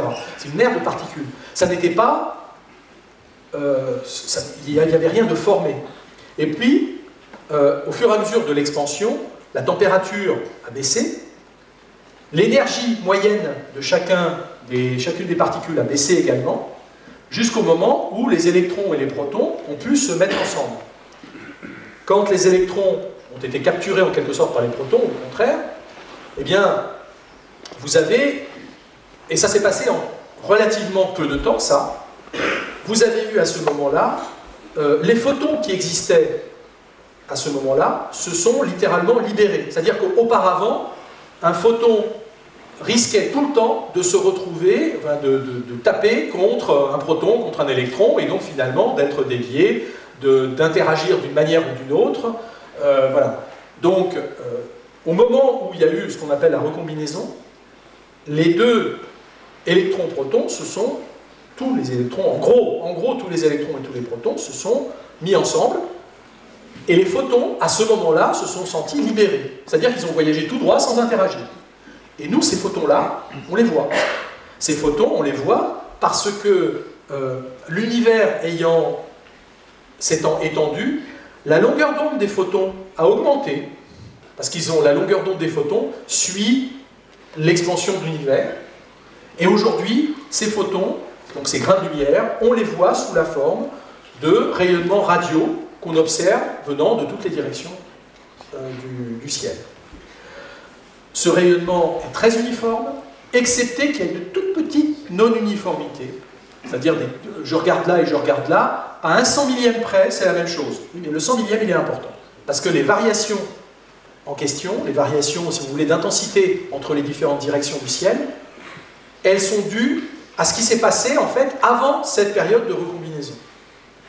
Et en particulier, s'il y a eu une influence des ondes gravitationnelles, ce que vous disiez, des ondes gravitationnelles qui existaient à ce moment-là, eh bien, on devrait pouvoir les détecter dans une certaine caractéristique qu'on appelle la polarisation de ces ondes, de ce rayonnement primordial.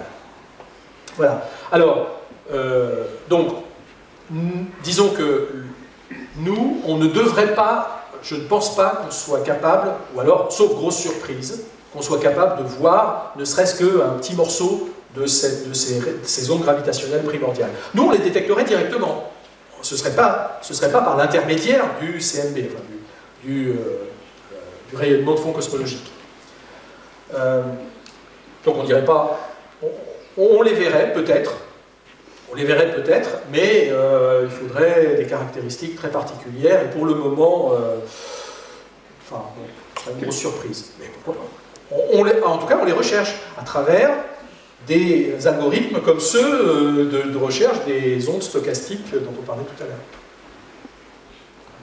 Bon, est-ce qu'il y a des étudiants là? Ouais, à chaque fois, c'est les gens, les étudiants, ils sont... Là, je suis étudiant. Ah ouais? Je suis en train de... Juste une question, quelle est la longueur d'onde des ondes gravitationnelles?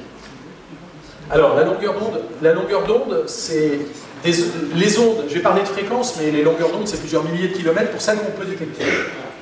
Pour celles qu'on peut détecter, c'est quelques milliers de kilomètres. Quelques milliers à... en gros, quelques milliers de kilomètres. Parce que ça dépend de la fréquence, hein. Elle se propage à la vitesse de la lumière. C'est un calcul très simple. Les applications. Dernière question. La dernière question.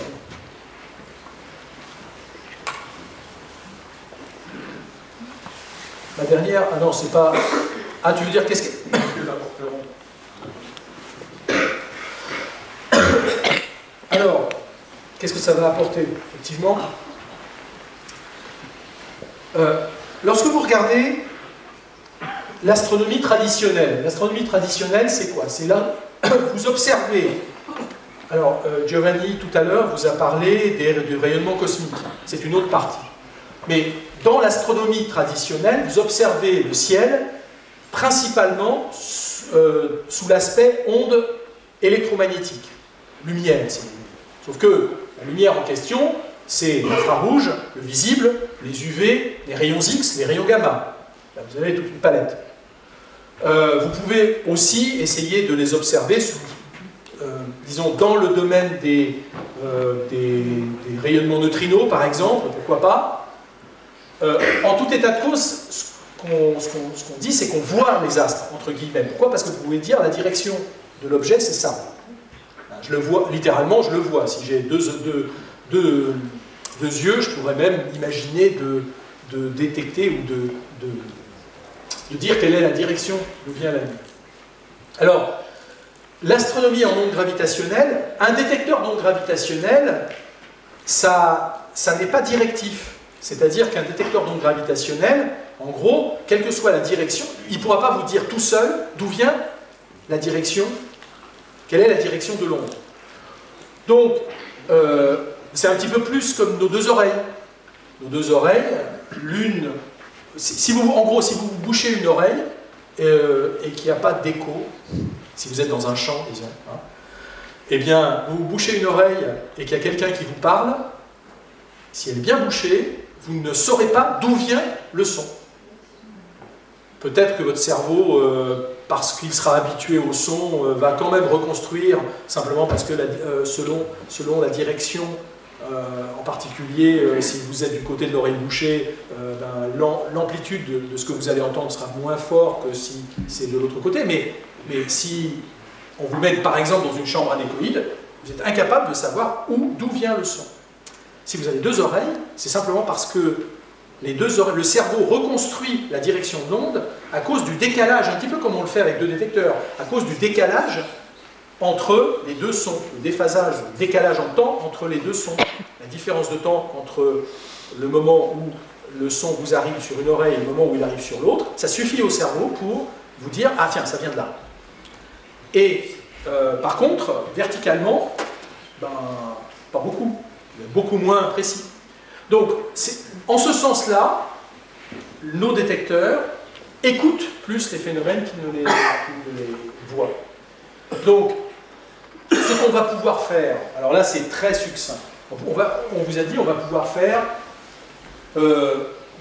de l'astronomie, de l'astrophysique, de la physique fondamentale. Je vous ai déjà montré qu'on allait essayer de décoder la relativité générale.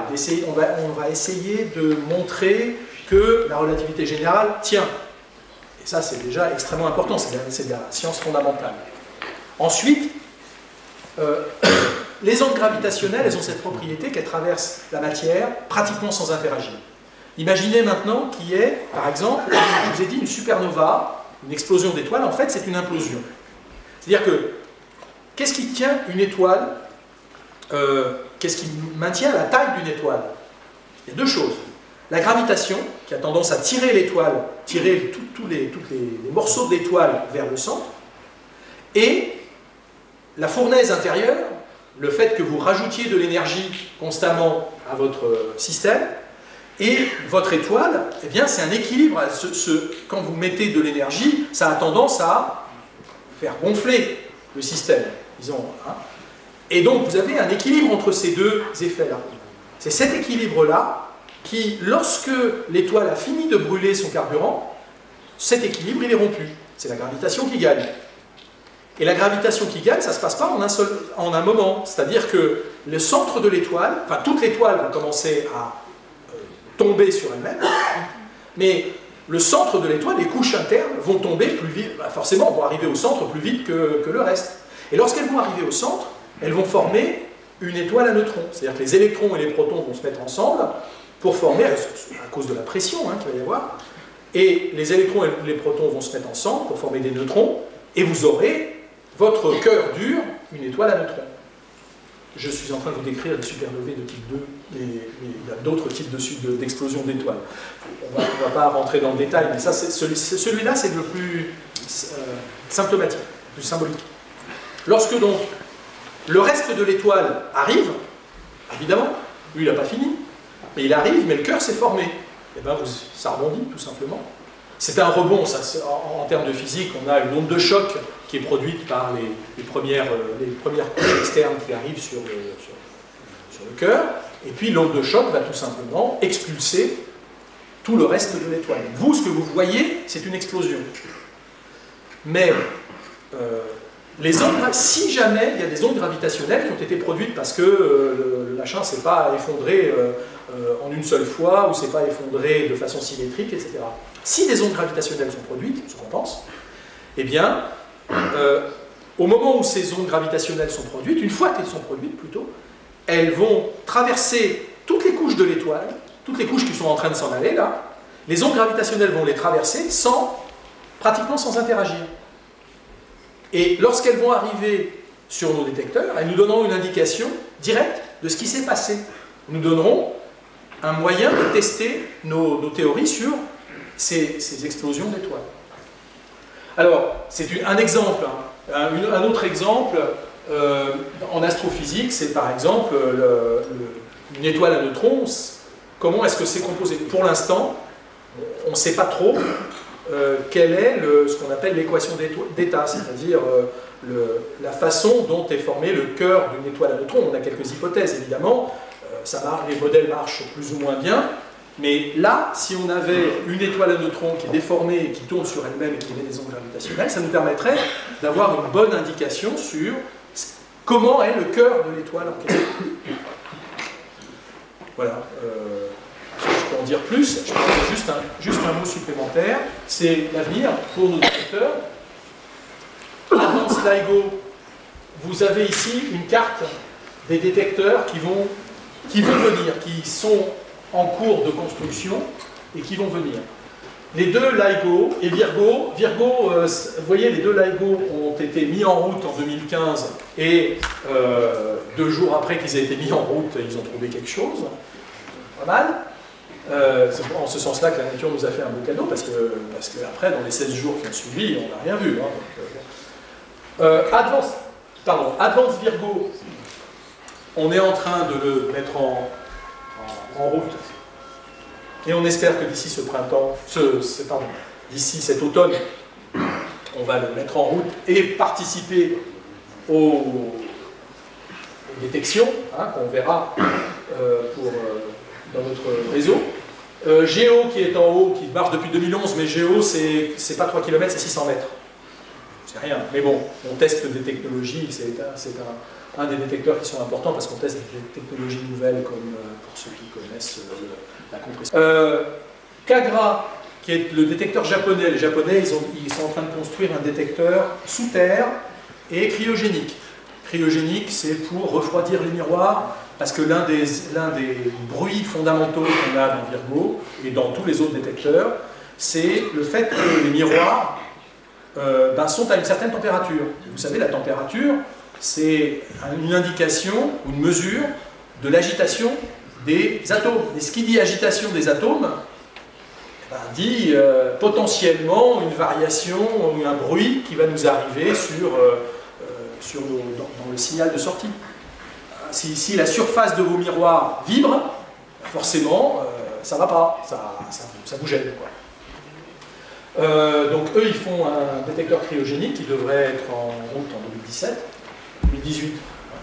Et je crois que c'était une semaine ou 2 semaines après qu'on ait annoncé la détection des ondes, le Premier ministre indien a lancé ou a accepté la construction de LIGO India, qui va être, en gros, les Américains, ils donnent une partie de du matériel aux Indiens, les Indiens s'occupent de l'infrastructure, et ça, on ne sait pas encore où est-ce que ça va être, probablement au centre du sous-continent indien. On ne sait pas encore où ça va être, mais en 2022, on devrait avoir un détecteur indien également. Et donc là, vous voyez, c'est un réseau de au moins 5 détecteurs, qui devraient, c'est ce qu'on appelle les réseaux de 2e génération, qui devraient nous permettre déjà de faire une belle moisson de résultats scientifiques. Et on a besoin vraiment de tout ça. Hein. On a besoin, alors, en 2015-2022, c'est notre 2e génération de détecteurs. 2030, c'est les détecteurs dans l'espace, par exemple ELISA, 2030, supérieur 2030, pour l'instant c'est 2035. Je serai peut-être à la retraite, certainement. Les détecteurs dans l'espace, donc ELISA. ELISA, c'est un projet que les Américains ont laissé tomber il y a quelques années. C'est un projet de détecteur dans l'espace. Alors c'est, pour vous donner une idée, nous on a des bras de 3 km. Là, l'idée c'est de faire des bras de 1 million ou 5 millions de kilomètres. Ça dépend des sous, ça dépend du budget. Alors il s'agit simplement de 3 satellites qui sont à 5 millions de kilomètres l'un de l'autre et qui peuvent détecter du coup des ondes gravitationnelles. En fait, c'est très complémentaire de ce que nous on fait, qui peuvent détecter des ondes gravitationnelles de beaucoup plus basse fréquence. Chose que nous, sur Terre, on ne peut pas faire. L'idée étant que, par exemple, vous pourriez voir la coalescence, on a vu la coalescence de 2 trous noirs de masse solaire. Et quand, dans l'univers, vous avez des galaxies qui se mélangent, ça arrive, on les voit dans les différentes images du ciel profond, on arrive à voir des galaxies qui se mélangent. Et vous savez peut-être, qu'à l'intérieur de chaque galaxie, pratiquement à l'intérieur de chaque galaxie, il y a un gros trou noir. Et quand je dis gros, c'est pas 20 ou 30 masses solaires comme ceux dont on parle, c'est 1 million, 2 millions, 10 millions, 100 millions de masses solaires. Et évidemment, quand 2 galaxies vont se mélanger l'une à l'autre, elles vont fusionner, les 2 trous noirs vont finir par coalescer. Alors le but, c'est, ce qu'on ne sait pas, c'est est-ce qu'ils vont coalescer en un temps plus petit que l'âge de l'univers, parce que sinon, s'ils mettent un temps infini à coalescer, ça ne sert à rien, on n'y arrivera pas. Enfin, on verra rien, évidemment.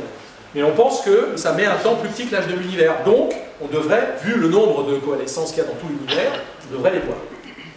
Et puis, sur Terre, ça ne veut pas dire qu'on délaisse les détecteurs sur Terre. Les détecteurs sur Terre, à cause du fait que ce n'est pas le même domaine de fréquence, les détecteurs sur Terre, le détecteur, le projet, disons, européen qui tient la corde pour le moment s'appelle Einstein Telescope, ITI. Les bras font 10 km. Donc vous avez 3 bras de 10 km, ça fait 30 km. Alors, il y a un facteur 10 dans tout. Les suspensions qui permettent de suspendre nos miroirs font 10 mètres, là ils vont faire 100 mètres. Enfin, bon. Mais les gens, ils font d'abord le schéma, et puis après ils se demandent c'est faisable ou c'est pas faisable. En fait, non, ça doit être faisable. On y travaille. Voilà, pour ta question. C'est une question pour la question, on va s'arrêter. Alors, quand on parle d'onde, souvent on associe des grandeurs qui échangent de l'énergie. Par exemple, pour le son, c'est la pression, la vitesse. Pour la lumière, les champs électriques, champs magnétiques. Qu'en est-il pour les ondes gravitationnelles? Et peut-on parler, alors ça c'est plutôt pour les lycéens, d'ondes longitudinales ou transversales? Tout à fait. Alors je prends d'abord... Bah oui, non mais t'as raison. Je prends la deuxième question d'abord. C'est est-ce qu'on peut parler d'ondes longitudinales et transversales? Les ondes, celles qu'on a vues là, les ondes gravitationnelles, en relativité générale, elles sont transversales. Elles sont transversales. Attention, ça dépend du référentiel. C'est-à-dire, quand on est dans le référentiel, par exemple, de notre cercle de masse test, là, effectivement, ce sont des ondes transverses. Maintenant, si jamais il y avait des ondes longitudinales, ça voudrait dire que, un petit peu comme pour les ondes électromagnétiques, ça voudrait dire que le milieu dans lequel on se propage est dispersif.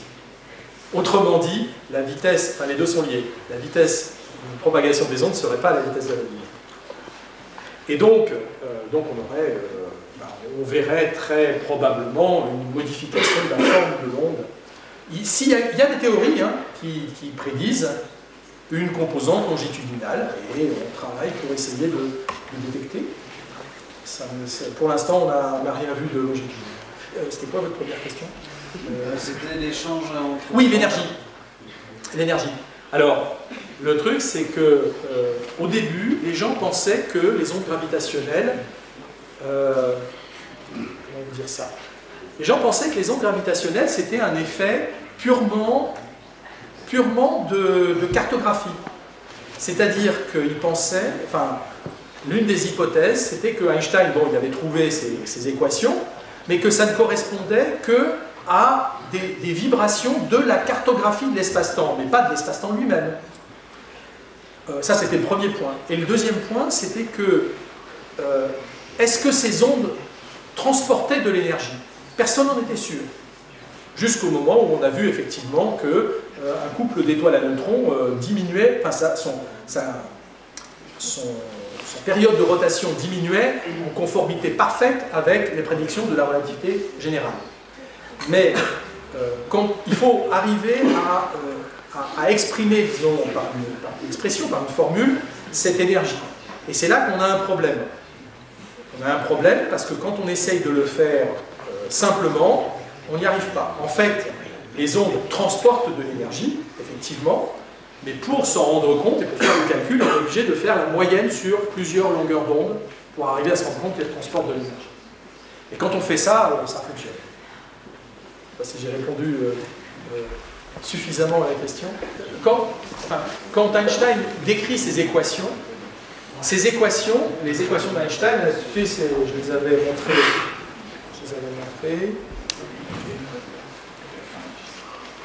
Bon, je ne vais pas le... c'est pas grave.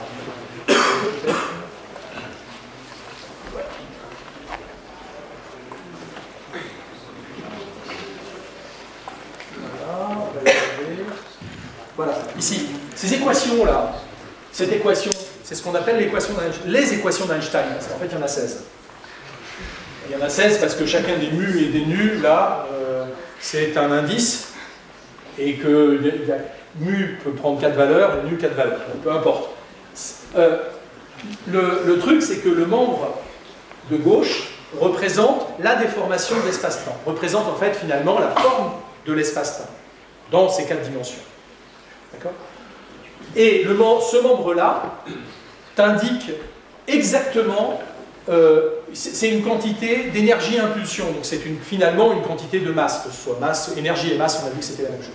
Donc en fait, ce que représentent les équations d'Einstein, c'est exactement ça.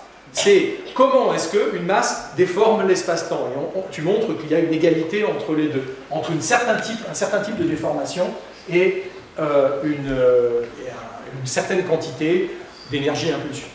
Donc en fait, la réponse c'est les équations d'Einstein font ça. Comment on les mesure, ça c'est autre chose. Voilà, alors je suis obligé de... S'il vous plaît, comment est-ce qu'on connaît la source des ondes gravitationnelles. Est-ce que c'est par une modélisation et est-ce qu'elle est univoque? Ou alors est-ce qu'il y a plusieurs solutions possibles? Et quels sont les arguments qui permettent de choisir? Bon, je réponds à celle-là et puis après on t'applaudit. Hein. Oui, d'accord, ça sera. Alors, oui, effectivement, la source des ondes, ça dépend du type de source. Si c'est une supernova, ça va être assez compliqué. On saura avec l'amplitude, enfin, ça va être un petit peu compliqué. En règle générale, si c'est une supernova, on la voit et on a en même temps une correspondance entre le moment où la supernova explose et le moment où on reçoit les ondes gravitationnelles, puisqu'elles se propagent à la vitesse de la lumière. Maintenant, si c'est un objet qu'on ne voit pas, comme ces deux trous noirs, eh bien, on calcule effectivement la forme de l'onde, et il se trouve qu'il y a des tas de possibilités. Les deux trous noirs, ils peuvent faire 3 masses solaires et 10 masses solaires. Ils peuvent faire 50 masses solaires et 3 masses solaires. On ne sait pas. Il se trouve qu'en relativité générale, les formes d'ondes qu'on peut calculer dépendent d'une masse au premier ordre. C'est-à-dire que en première approximation, ça dépend d'une masse qu'on appelle la masse de Gazouilli, la masse de Church mass. Et cette masse vous donne un ordre d'idée, un ordre de grandeur de la masse des objets, des masses en jeu. Maintenant, quand on va plus dans le détail, quand on applique la relativité générale à fond, on arrive à reconstruire la masse des deux composantes indépendamment. Maintenant, effectivement, principalement c'est ça, c'est qu'on peut faire le calcul complet, le calcul précis, et que ça marche. Il y a pour parler en termes de physicien, il y a une petite dégénérescence, mais en fait, a priori, c'est principalement les sources d'erreur. Il n'y a pas une grosse... il y a une dégénérescence, il y a une erreur, une incertitude qu'on a sur le spin, c'est-à-dire sur la façon dont les trous noirs tournent, et l'orientation des spins. Bon, c'est pas encore ça, enfin, on ne sait pas. Mais a priori, on sait calculer la forme de l'onde, et donc on en déduit les masses des objets. Et on sait calculer sur différentes formes. Et c'est univoque, la solution? Aux erreurs, aux incertitudes près, et ce qui sont importantes. Alors, on me montre quelqu'un qui a encore une dernière question. Non, c'est toi, hein, c'est pas moi. Oui. Est-ce qu'on pourrait expliquer un lien entre la trajectoire de deux planètes et les ondes gravitationnelles, sachant que la trajectoire entre deux planètes est toujours elliptique, alors que les ondes gravitationnelles sont censées être périodiques? C'est périodique, elliptique c'est périodique. Elle est elliptique dans le sens où la planète passe toujours par le même point, enfin, en gros, par les mêmes points, à moins que le système en entier bouge, mais ça c'est un autre point. Si on se met dans le référentiel, si tu prends un référentiel qui est fixe, qui est par rapport à l'étoile par exemple, les planètes en question autour vont avoir une trajectoire elliptique, mais c'est quelque chose, c'est une trajectoire périodique, d'accord? Même si elle tourne, après elle peut tourner légèrement. Mais prenons le cas de Jupiter qui tourne autour du Soleil par exemple, il a une trajectoire elliptique, l'ellipticité faible, mais quand même, elle est elliptique. Ça émet des ondes gravitationnelles dont la fréquence est le double de la fréquence de rotation de la planète autour de l'étoile, de l'objet autour de l'autre objet. Donc, on pourrait très bien, on sait exactement, ça se calcule très très bien, hein, et à la limite, il n'y a même pas besoin d'avoir de gros outils mathématiques pour ça. On calcule très bien l'amplitude de l'onde à une certaine distance, l'amplitude de l'onde à partir de résultats relativement simples de cette trajectoire elliptique. Je ne sais pas si j'ai bien répondu à ta question. Non ? Vas-y. Je dirais que d'ordre naturel, on aurait plus dit que la trajectoire elle soit sphérique que elliptique. Sphérique, circulaire, tu veux dire. Oui, circulaire. Ouais. Mais ça ne change pas. Ah oui, je vois ce que tu veux dire. Oui, d'accord. Effectivement, quand une trajectoire est elliptique, imaginons, alors, il faut toujours pousser au maximum. Si tu imagines une trajectoire très elliptique, les ondes, il va y avoir une amplitude d'onde gravitationnelle plus importante émise lorsque l'accélération est plus grande, c'est-à-dire lorsque tu es au bout de l'ellipse. Et par contre, lorsque les deux objets se rapprochent, sont au plus près, à ce moment-là, il y a moins, a priori, moins d'émissions. Plutôt quand tu es dans la partie de l'ellipse, qui est, comment dire, où tu n'es pas dans le bout, quoi. Tu n'es pas du côté du demi-grand axe, mais du côté du demi-petit axe. Okay. Donc, l'idée, c'est que si tu as une émission d'onde gravitationnelle plus importante à cet endroit-là, au bout d'un certain temps, à cause de l'émission d'onde gravitationnelle, ta trajectoire elliptique va se circulariser. Ce qui explique qu'en fait, on ne considère a priori, on a cherché aussi des signes d'ellipticité dans cette onde. Et effectivement, on n'en a pas trouvé. Autrement dit, les trajectoires sont a priori circulaires. Enfin, circulaires. C'est circulaire au début, après, quasi circulaire. Donc, pour un système de deux corps compacts qui tournent l'un autour de l'autre, l'émission non gravitationnelle a tendance à circulariser l'orbite. Mais on a vu que quand il s'agissait de planètes autour d'une étoile, de toute façon, la puissance émise est tellement faible que ça mettrait des milliards de fois la durée de vie de l'univers à se circulariser. Donc, voilà, merci Damien pour ce dernier.